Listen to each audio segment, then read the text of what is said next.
So good afternoon, everyone. Thank you for your patience while we dealt with some technical difficulties. We're ready to go now, so welcome, and we're going to get started. Welcome to this COP28 Health Pavilion event, Disability Rights and the Climate Crisis, Inclusive Decision-Making, Climate Disasters, and Impacts on the Rights of People with Disabilities and Chronic Health Conditions. My name's Carly Krakow. I'm a co-organizer of this event, along with colleagues from the supporting organizations, Human Rights Watch, International Disability Alliance, and NYU Abu Dhabi, some of whom are on this panel and who I'm looking forward to introducing to you shortly.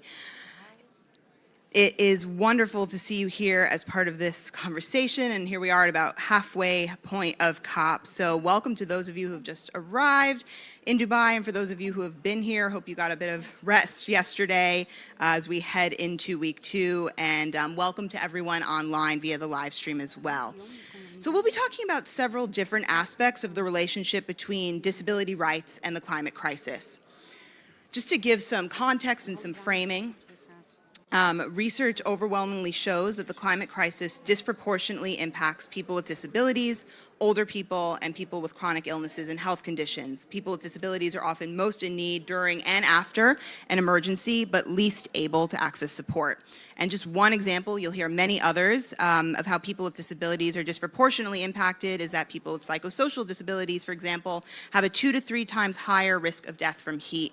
And again, you'll hear other scenarios as we move through the remarks from the speakers. And of course, all of these issues also intersect with vulnerabilities due to race, gender, poverty, and more, which you'll hear about as well.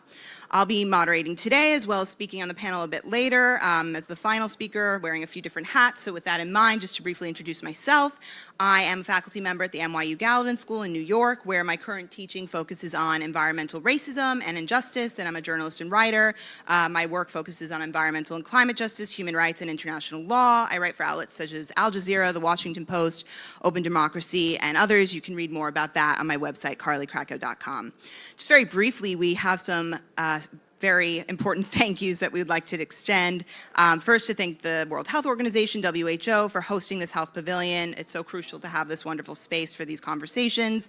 And I know there are so many team members that have worked on the lead up. In particular, thanks to Alexandra Agarova for all her essential work and support, as well as Marina Maero, Francesca Zani, Corrine, and the technical team here, and all the others who worked to make this possible.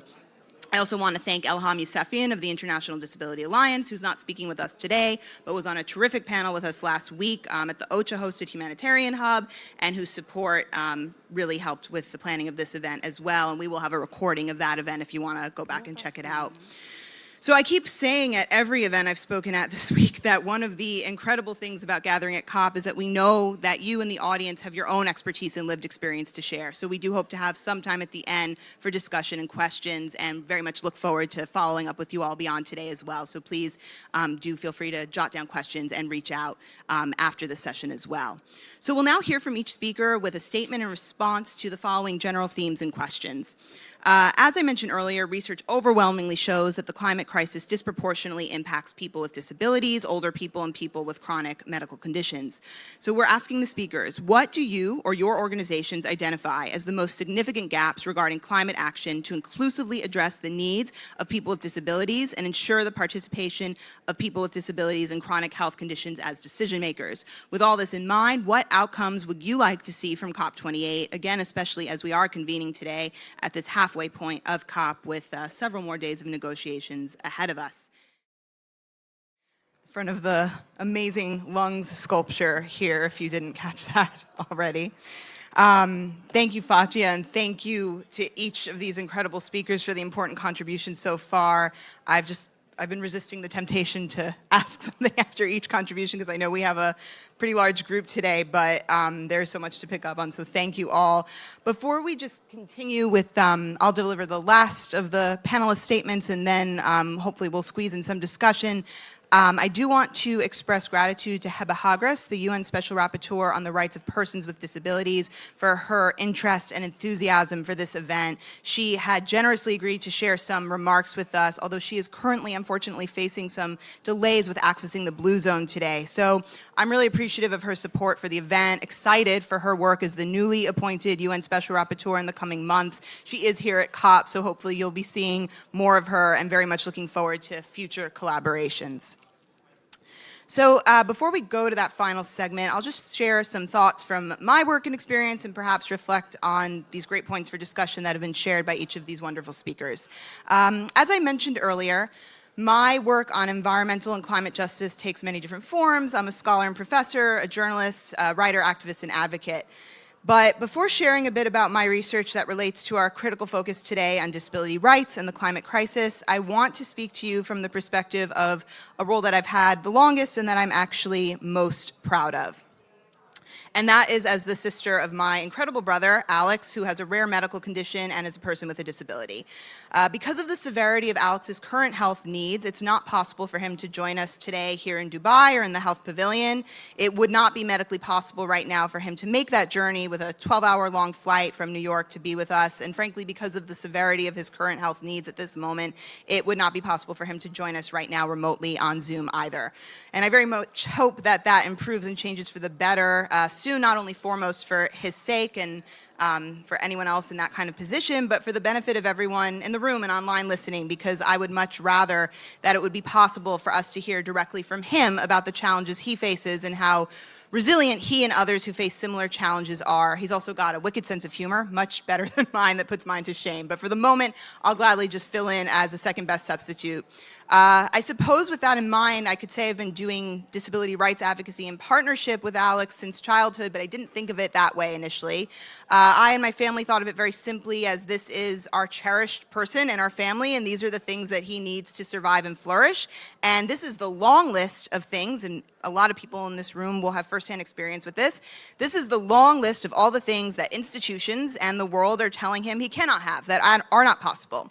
So our mission was very clear. How do we change that? But it's also more than that, and I know, again, that so many of you have lived this firsthand. Being with a person with a disability and being someone who loves and helps to care for a person with a disability means constantly facing a world that either explicitly or implicitly confronts you with the question, are you sure that this person's needs and life matter as much as everyone else's? And that's the harsh reality, and I think everyone here knows that. And let me be clear that that is by no means an exaggeration, especially for people with rare, life-threatening medical conditions. We heard accounts of this just now today. With what are often termed psychosocial and intellectual disabilities, they will be confronted with a society that asks them to justify in various ways, again and again, their mere existence.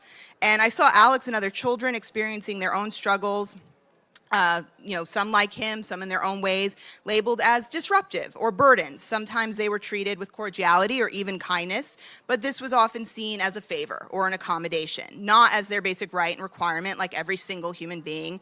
And in addition, to note human beings who had so much insight and joy to offer. Being a person with a disability means literally facing an existential threat every single day. Again, you heard various iterations of this on the panel. It means being forced to contend with social norms and people that will horrifically question that person's right and worth to be alive. Yes, still in the year 2023, and in the context of COP28 and all the developments we've seen, this is very much still ongoing. And I'm not going to use my brief time today to enumerate the specifics of Alex's complex symptoms. People with disabilities, I want to note, do not owe others detailed descriptions of their symptoms if that's not what they choose, and how they struggle daily for the mere promise of recognition. We're not entitled to that, and demanding that kind of exposure cannot be the price of entry for someone into a conversation.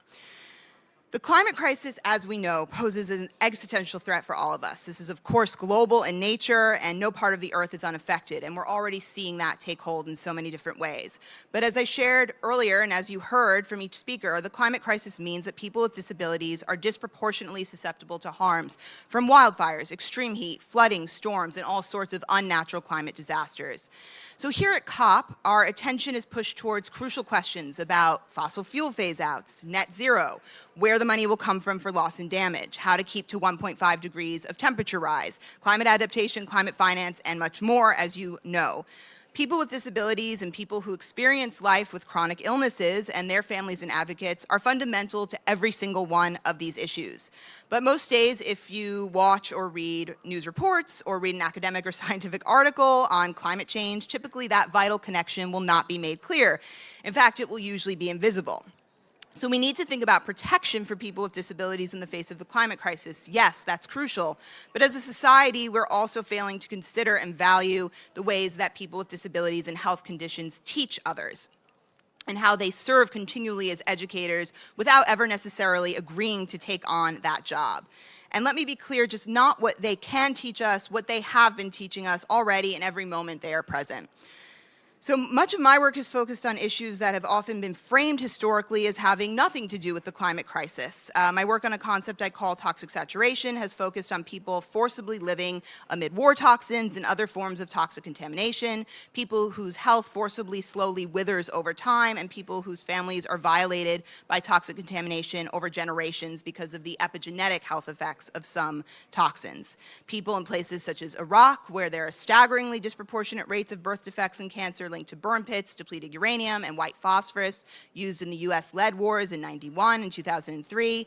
People in Palestine, where I've been conducting research in the West Bank since 2015, somewhere where every Palestinian knows what it means not to have access to water, or in Gaza, where, as the UN Secretary General and an abundance of officials have noted, we are seeing horrific, unprecedented humanitarian conditions currently, where 97% of the water was undrinkable long before the current catastrophe.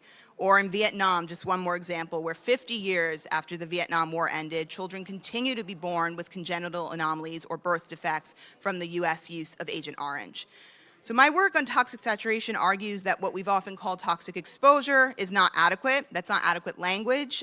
It suggests forced contact with toxic substances, but in these places, and there are many other examples, I'm sure you have your own from your own home countries and work, people are saturated for years with their health constantly under siege from the remnants of weaponry and other forms of toxins and pollution. So my work's about recognizing the severity of this and recognizing it as an ongoing threat, not merely a past atrocity, so that people can get the health care and compensation they require and to which they are entitled. But it's also about the millions of people worldwide suffering from long-term forms of localized environmental injustice and the key roles they must play in climate action. People about whom we are often inaccurately told, as many of the speakers commented on, that's sad, but that's not central to climate action and the fight against the climate crisis. So we're presented, to segue to our discussion, with narratives that say, let's deal with net zero first, and then perhaps we can worry about people with disabilities, or the child born with something called anencephaly in Iraq because of toxic saturation. That's something when a child is born with an underdeveloped brain and an incomplete skull, and there are many more examples that I could provide. That framing, that instruction to worry about people later is false and dangerous. When a community's collective health baseline is systematically lowered over decades, that means they are more vulnerable to rising temperatures and other climate-induced challenges. So developed powers cannot continue to hope to have dominant voices here at COP, or specifically on something like the Loss and Damage Fund, how it is implemented and what goes into it, without grappling with both the impacts of climate loss and damage and the loss and damage caused by long-term environmental injustice from wars and pollution targeting sacrifice zones, both domestically and abroad. So local environmental justice, global climate justice, and the struggles for human rights and social justice, as we know, are all dependent on one another. COP is exactly the place where we should not only say, do not forget about all these people affected by long-term injustice, disabilities, and health conditions. It's a place where we must say, what can we learn from people affected in these ways? And how can we rise to the challenge to learn in this way? Because all of our survival depends on being willing to learn. Disability rights, again, is not a niche issue. No one is unaffected, either personally or through a loved one. And for my brother, I've been with him in relatively low risk or short-term emergency situations, power outages, loss of water for a short period of time, smaller hurricanes through the years on the east coast of the US. But we learned very quickly that for people with serious conditions, those emergencies do not feel low risk or short-term. If he doesn't get enough water or the specific food and medicine that he requires, a few moments or hours is life-changing. Fortunately, he's always had a family member with him through now for those situations. But for many people in emergency situations that you've heard accounts like this, you'll hear more. For people I've met during my work in the West Bank or in South Africa, for refugees and asylum seekers in Greece, that often is not the case. Being alone versus having a family member or other person with them to support them during an emergency is the difference between water or not, food or not, and between life and death. We need policies to take responsibility for these protections for people who are living in a perpetual state of emergency for years and for generations. So people, as we speak right now, are facing the very real intersection of climate injustice and the struggle for disability rights. This is not future tense, it's not theoretical. And when I say we need to remember and consult and learn from people with disabilities who can lead us from their experience, this affects every single agenda item at COP28 and beyond. Thank you so much for your attention to that, and look forward to picking up on these themes. I think we will take a few minutes to have some discussion and questions. I know we did get a late start, so I'll rejoin the panel over here, and then please do raise your hand. I think we have someone who can bring a mic, perhaps, to question askers. I think we do have one in the back. Thank you so much.